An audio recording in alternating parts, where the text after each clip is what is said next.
lá. Elas lavam, passam, arrumam, cozinham, cuidam das crianças, cuidam dos cachorros, cuidam das plantas, cuidam dos lares. São quase da família, mas a grande maioria não tem um direito básico respeitado. A carteira de trabalho permanece em branco. São as empregadas domésticas ou babás, tema do Participação Popular de hoje. Participam da conversa a deputada Emília Fernandes, do PT do Rio Grande do Sul, e a deputada Lídice da Mata, do PSB da Bahia. Também vão discutir o tema representantes do governo e de empregadas. Eu agradeço a todos os presentes e também a você que nos acompanha pela TV. Agora, antes de começarmos, vamos assistir a uma reportagem do Fábio Pedrosa sobre o mercado do trabalho doméstico no Brasil atualmente. Para muita gente, elas são indispensáveis. Babás e empregadas domésticas fazem parte do dia a dia de muitas casas. De acordo com dados da Pesquisa Nacional por Amostra de Domicílios, realizada pelo IBGE em 2006, o Brasil tem 6 milhões e 700 mil trabalhadores domésticos. Desse total, a grande maioria, mais de 90%, são mulheres. O trabalho em casas de família representa 18% do setor de serviços. Mas esse trabalho se mantém como uma das ocupações mais marcadas pelo não cumprimento das obrigações trabalhistas. Cerca de 72% não tem carteira assinada. Apenas 1/3 dessas profissionais contribuem para a Previdência Social. A grande maioria das trabalhadoras domésticas tem baixa escolaridade. Nas regiões metropolitanas, 60% delas têm apenas o ensino fundamental incompleto. A remuneração também é baixa. De acordo com a pesquisa PNAD-IBGE de 2003, o salário dos trabalhadores domésticos é menos da metade, cerca de 45%, do rendimento médio dos trabalhadores do país. Por falta de previsão na lei, as empregadas domésticas ainda não têm acesso a vários benefícios, como o salário-família. Não têm jornada de trabalho fixada em lei e não recebem horas extras nem adicional no. Deputada Emília Fernandes, antes de iniciar o programa, nós estávamos discutindo a terminologia, né? Se é o correto chamar empregada doméstica ou trabalhadora doméstica. Há até um projeto de lei em análise na Câmara dos Deputados para mudar o termo para funcionário do lar. Adianta mudar o termo antes de garantir os demais direitos às trabalhadoras? Sem dúvida, nós temos a certeza de que o grande desafio do Brasil é realmente, né, valorizar e recuperar a posição de direitos que os trabalhadores e as trabalhadoras domésticas precisam. Então, não é a terminologia que vai fazer a diferença. Particularmente, nós entendemos que o termo mais correto, que engloba na categoria de trabalhadoras e trabalhadores do país, é o trabalhador doméstico, e não funcionário do lar ou trabalhador doméstico. Funcionário doméstico. Então, esses dois termos, particularmente, eu não concordo. Tem um projeto tramitando na Câmara e nós não concordamos com essa expressão. Acho que são trabalhadores domésticos, trabalhadoras e trabalhadores domésticos, e que são a nossa grande luta, o grande desafio deste país é exatamente, né, colocar num parâmetro, inclusive constitucional, porque é um vexame ainda, né, onde estão os direitos sociais dos trabalhadores urbanos e rurais do Brasil, do nosso país, não é, que tem mais de 30 direitos elencados, e os trabalhadores domésticos têm apenas, acho que uns 8 ou 9 que estão ali relacionados do ponto de vista da nossa Constituição. Então, esse é o grande desafio.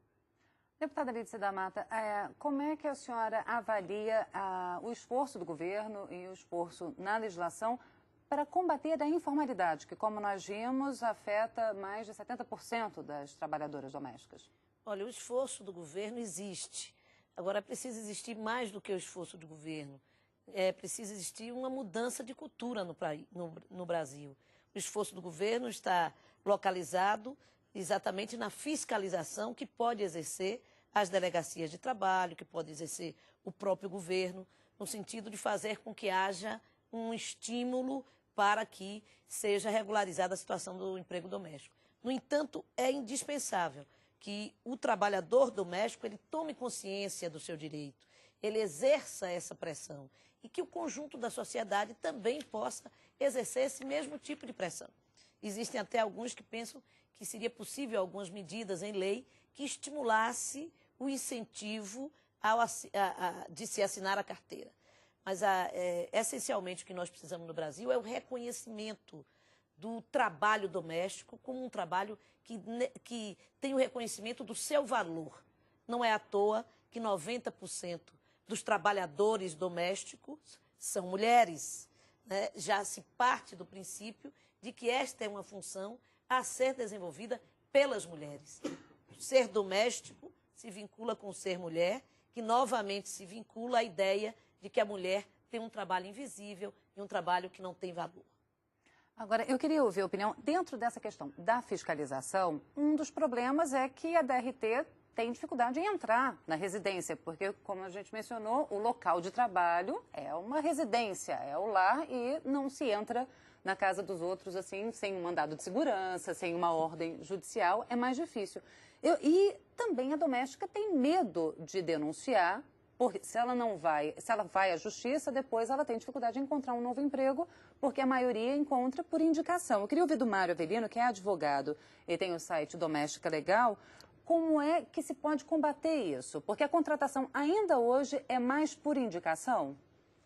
A base do emprego doméstico. No microfone, por favor. A base do emprego doméstico é a confiança. Então, isso é o alicerce. Eu gostaria só de corrigir, com todo respeito, deputada. Não há fiscalização do emprego doméstico. Primeiro, porque nenhum fiscal pode entrar na casa, como citou a Fabiana, de uma família sem mandado de segurança.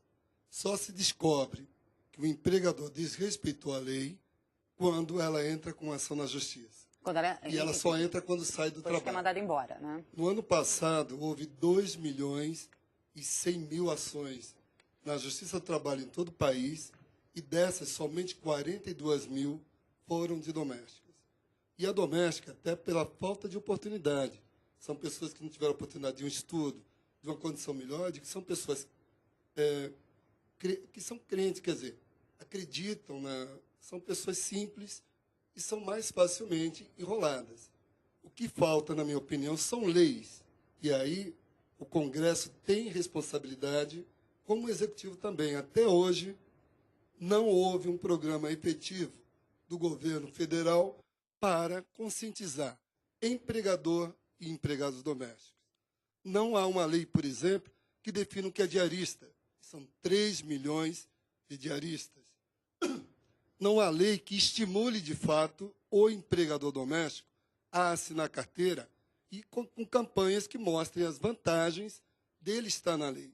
Então, na minha opinião, o governo, o Poder Executivo, até hoje, não olhou o emprego doméstico, não olhou, e o Poder Legislativo, na minha opinião, está sendo ainda falho. Tanto é que nós temos hoje campanha para pedir ao Poder Legislativo celeridade a sancionar leis. Então, é uma opinião de um cidadão que está há muitos anos no emprego doméstico. Agora, eu queria ouvir a opinião da Eunice Leia de Moraes, que é coordenadora da área de trabalho da Secretaria Especial de Política para Mulheres, sobre essa questão, porque, por exemplo, quando foi garantido o direito à estabilidade no emprego, também no Congresso foi incluído a obrigatoriedade de recolhimento do Fundo de Garantia por Tempo de Serviço. E, salvo engano, se a minha memória, isso foi vetado porque houve uma pressão muito grande da classe média, um receio, na verdade, de uma demissão em massa, justamente esbarrando nessa questão que o Mário Avelino falou, que uma condição essencial para o trabalho doméstico é a confiança. Então, os números de demissão por justa causa são muito reduzidos, porque uma vez quebrada essa confiança na primeira falta, né, assim, é muito difícil o trabalhador conseguir o empregador dar 3 advertências para caracterizar no emprego doméstico. Então, como fica, do ponto de vista do governo, a extensão, por exemplo, do FGTS, como é que seria possível, e outras políticas para ampliar os direitos das trabalhadoras domésticas?